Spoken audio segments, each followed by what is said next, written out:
Hello friends, today we will discuss types of contract on three bases. First is enforceability, second is formation and third is performance. On the basis of enforceability, there are basically five types. First is valid, second void, third voidable, fourth illegal and fifth unenforceable. Formation express, implied, quasi and e-contracts. Performance executed, executory, in which there are basically two classification for the first is unilateral and the second is bilateral.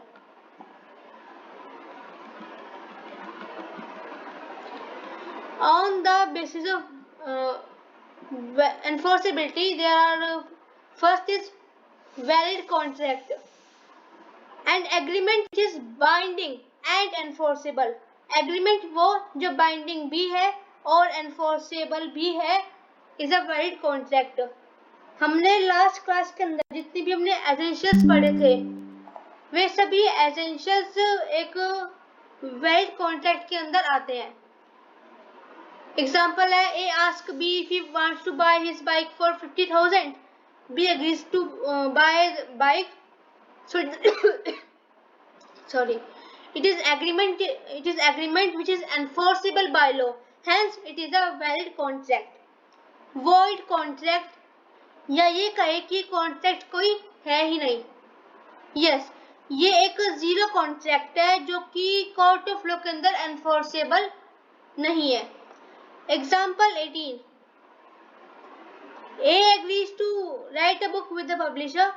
Such contract is valid. अब ए ने कहा कि मैं x ने publisher से कहा कि मैं आपके लिए बुक लिख दूंगा. अभी तक तो कॉन्ट्रैक्ट वो वैलिड है. उसके बाद क्या हुआ कि एक्स एक एक्सीडेंट के अंदर उसकी वो मर गया. उसके बाद वो कॉन्ट्रैक्ट एक वॉइड कॉन्ट्रैक्ट है क्योंकि यहाँ पे एक हमारा essentials that is possibility of performance वो नहीं है. ये कहते हैं यहाँ पे इम्पॉसिबिलिटी ऑफ परफॉर्मेंस है, तो इसलिए ये एक वॉइड कॉन्ट्रैक्ट है और जो हमारा ये कॉन्ट्रैक्ट है फिर वो हमारा कैंसिल हो जाएगा. यहाँ पे लिखा हुआ भी है कि it may be added by way of clarification here that when a contract is void, it is not a contract at all, but for the purpose of identifying it, it has to be called a void contract. And now third comes voidable contract. ये contract एक party के option पर enforceable है और एक party के option पर ये एनफोर्सेबल नहीं है. ये समझ लीजिए आप. इसकी कुछ सिचुएशंस है. First is when the consent of party is not free is caused by coercion, undue influence, fraud etcetera. अब हुआ क्या, ये एक्स है, ये वाई है. वाई ने कहा तुम मुझे अपना स्कूटर दो.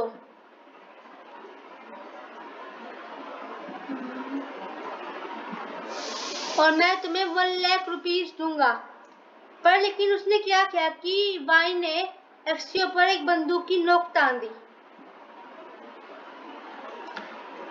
अब एक्स तो एग्रीड पार्टी है और वो उसके ऑप्शन पर वॉइडेबल है.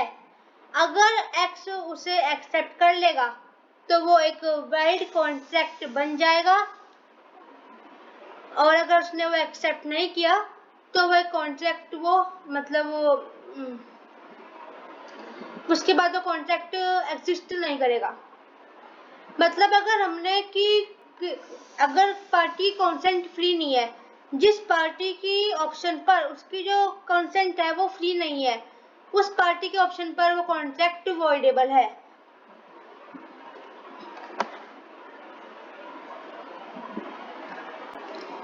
Second is when a person promises to do something for another person but the other person prevents him from performing his promise, the contract becomes voidable at the option of first person. मतलब इस example समझते हैं. Let's suppose there are two persons, first is A and another is B. Now अब क्या हुआ कि A ने कहा कि मैं तुम्हें अपनी कार सेल कर दूंगा. कुछ अमाउंट के लिए उसने कहा कि मैं तुम्हें अपनी कार को सेल कर दूंगा. अब हुआ क्या कि जिस दिन वो डेट आई कि अपनी जो ए है अपनी वो कार ट्रांसफर करता है बी को, उसने मना कर दिया। उसने कहा कि मैं तुम्हें कार नहीं दूंगा। तो जो कॉन्ट्रैक्ट है वो बी के ऑप्शन पर वॉइडेबल है। और यहाँ पे बी और एक और केस बनता है कि when a party to a contract promise to perform a work within a specified time could not perform within it that time, the contract is voidable at the option of promisee. यहाँ पे example दिया हुआ है कि एक ए है और B है, again that A and B. A agrees to construct a house for B. A ने कहा कि मैं तुम्हारे लिए हाउस बना दूंगा 31 मार्च तक। पर क्या हुआ कि उस टाइम तक अपना जो ए है उसने अपना प्रॉमिस कंप्लीट नहीं किया, उसे पूरा नहीं किया। तो यहाँ पे बी की तरफ से वो कॉन्ट्रैक्ट वॉइडेबल है और वो कोर्ट ऑफ लॉ में इसके लिए उसे स्यू कर भी सकता है।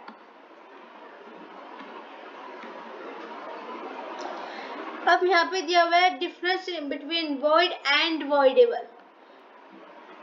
Meaning a contract ceases to be enforceable by law becomes void when it ceases to be enforceable।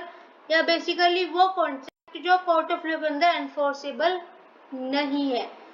Voidable contract on the other hand वो कॉन्ट्रैक्ट है जो एक पार्टी के ऑप्शन पर तो एनफोर्सेबल बाय लॉ है।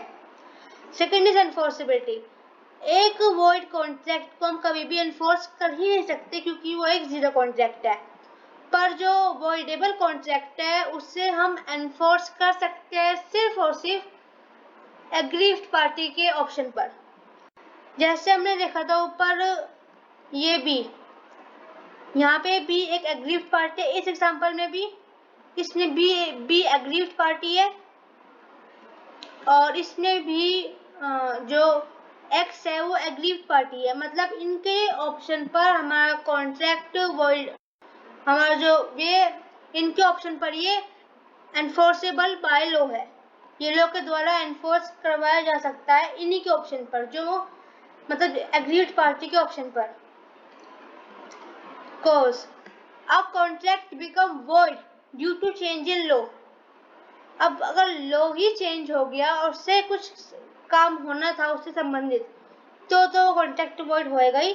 या circumstances beyond the contemplation of parties.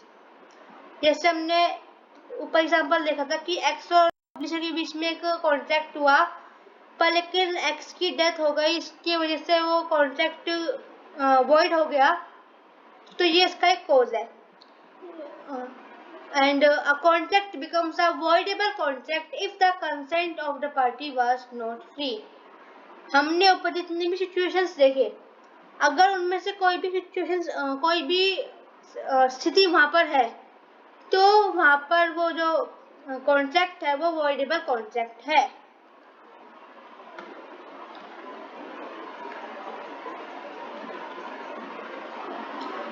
Now comes performance of contract। A void contract cannot be performed। X की डेथ हो गई तो उसके बाद कॉन्ट्रैक्ट, उसके बाद वो बुक कैसे लिखेगा। इफ द एग्रीव्ड पार्टी, जिस पार्टी के ऑप्शन पर कॉन्ट्रैक्ट वॉइडेबल है, does not within reasonable time exercise his right to avoid the contract. अगर एक कुछ रीजनेबल टाइम के अंदर उसने कॉन्ट्रैक्ट को अवॉइड नहीं किया तो वो पार्टी उसको स्यू कर सकती है परफॉर्मेंस क्लेम करने के लिए। राइट्स, वॉइड कॉन्ट्रैक्ट की जो पार्टी है उसको कोई लीगल रेमेडी नहीं मिलेगी। और जो वॉइडेबल कॉन्ट्रैक्ट है जिसके अंदर जो पार्टी है जिसकी कंसेंट फ्री नहीं है, या एक तो एग्रीड पार्टी की तरफ से एग्रीड पार्टी को राइट मिला हुआ है कि वो कॉन्ट्रैक्ट से पीछे हट सकती है एक रीजनेबल टाइम के अंदर। अगर पीछे वो हट गई तो ये एक वॉइड कॉन्ट्रैक्ट बन जाएगा। पर लेकिन अगर उसने उसकी बात मान ली तो ये हमारा एक वैलिड कॉन्ट्रैक्ट बनेगा।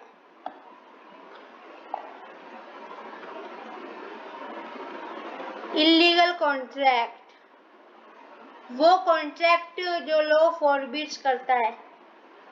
इलीगल तरीके से स्मगलिंग करना या कहे तो ड्रग्स को सेल करना, ये एक इलीगल कॉन्ट्रैक्ट है। The court will not enforce such a contract but also the corrected contract. Court खाली ये वाला कॉन्ट्रैक्ट एनफोर्स नहीं करेगा बल्कि जितने भी इससे जुड़े हुए कॉन्ट्रैक्ट है, इससे जुड़े हुए संबंधित इससे, उन्हें भी वो एनफोर्स नहीं करेगा। अब ये एक इम्पोर्टेंट लाइन दी गई है कि all illegal agreements are void. जितने भी इलीगल एग्रीमेंट्स है वो वॉइड है क्योंकि वो कोर्ट में एनफोर्सेबल नहीं है बिल्कुल भी। और पर जितने भी वॉइड एग्रीमेंट्स है वो इलीगल हो ऐसा कोई जरूरी नहीं है, ऐसा जरूरी नहीं है। एग्जाम्पल हमने ऊपर देखा था एग्जाम्पल कि एक्स की एक कॉन्ट्रैक्ट होता है पब्लिशर के साथ कि वो उसके लिए बुक लिख के देगा, पर लेकिन एक्स की डेथ हो गई इसलिए वो बुक को लिख नहीं सका, जो कॉन्ट्रैक्ट है वो वॉइड हो गया। ये जो कॉन्ट्रैक्ट हुआ था वो एक इलीगल कॉन्ट्रैक्ट नहीं था। पर लेकिन एग्जाम्पल 23 जैसे कि जैसे आर ने इसके साथ एग्रीमेंट किया कि वो उससे ब्राउन शुगर परचेज करेगा, तो ये एक इलीगल एग्रीमेंट है, पर लेकिन ये वॉइड कॉन्ट्रैक्ट भी है। वो इसलिए क्योंकि इसे हम कोर्ट ऑफ लॉ में एनफोर्स नहीं करवा सकते। डिस्पाइट इनमें एक सिमिलैरिटी भी है कि दोनों वॉइड है, ये दोनों स्टार्टिंग से ही वॉइड है और इन्हें हम कोर्ट ऑफ लॉ में एनफोर्स नहीं करवा सकते।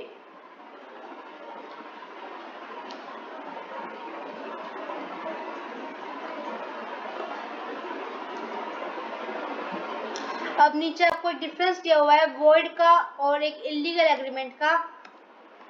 आपको कहा था कि एक वॉइड एग्रीमेंट इलीगल हो ऐसा कुछ जरूरी नहीं है, पर लेकिन इलीगल एग्रीमेंट एक वॉइड होगा। वॉइड एग्रीमेंट लॉ के अंदर फॉरबिडन नहीं है, लॉ उसे मना नहीं करेगा, पर लेकिन एक इलीगल एग्रीमेंट को लॉ मना करेगा। एक्स पब्लिशर के लिए बुक लिखेगा, इसको लॉ बिल्कुल भी मना नहीं करेगा, पर लेकिन एक्स से ड्रग्स परचेज करेगा, इसको लॉ जो कि हार्मफुल ड्रग्स परचेज करेगा ब्लैक मार्केटिंग के थ्रू, उसको लॉ फॉरबिड करेगा। पनिशमेंट पार्टीज पनिशमेंट के लिए लायबल नहीं है, पर लेकिन पार्टीज यहाँ पे पनिशमेंट के लिए लायबल है। Collateral agreement it is not necessary that agreements collateral to void may also be void, it may be valid also। जरूरी नहीं है कि जो एग्रीमेंट्स वॉइड एग्रीमेंट्स के साथ कोलैटरल के रूप में है वो भी वॉइड हो, वो तो वॉइड हो सकते हैं, पर लेकिन जितने भी हमारे एग्रीमेंट्स इलीगल के साथ कोलैटरल में होंगे वो हमारे वॉइड ही होंगे। Now comes unenforceable contract, where a contract is good in substance but because of some technical defect, that is absence of writing, bad by limitations, one or both the parties can't sue upon it, it is described as an unenforceable contract।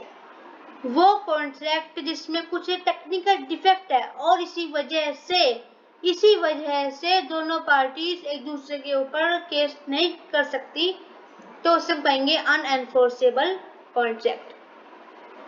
Example है A bought good from B in 2018 but no payment was made till 2022, B cannot sue A। अब पर लेकिन B A को sue नहीं कर सकता क्योंकि उसने 3 साल क्रॉस कर लिए। एंड बैड बाय और जो हमारा लिमिटेशन एक्ट है वो ये कहता है कि आप 3 साल के बाद वो जो लिमिटेशन एक्ट है वो ये कहता है कि आप 3 साल के बाद अपने पेमेंट ना होने की वजह से उसको स्यू नहीं कर सकते।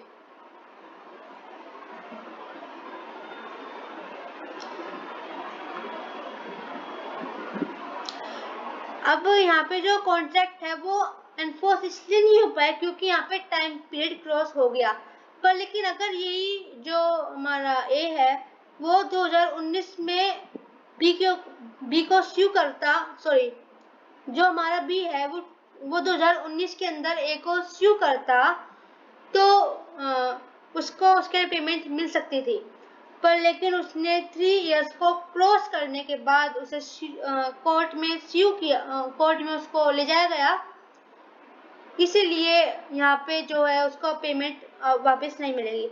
तो हमने पढ़ा कि एनफोर्सेबिलिटी के बेसिस पर एक होता है वैलिड कॉन्ट्रैक्ट जो जिसके अंदर सभी एसेंशियल्स होते हैं, एक होता है हमारा वॉइड कॉन्ट्रैक्ट जो कॉन्ट्रैक्ट होता ही नहीं है, एक होता है हमारा voidable contract, fourth is illegal contract and fifth is unenforceable contract. Thank you.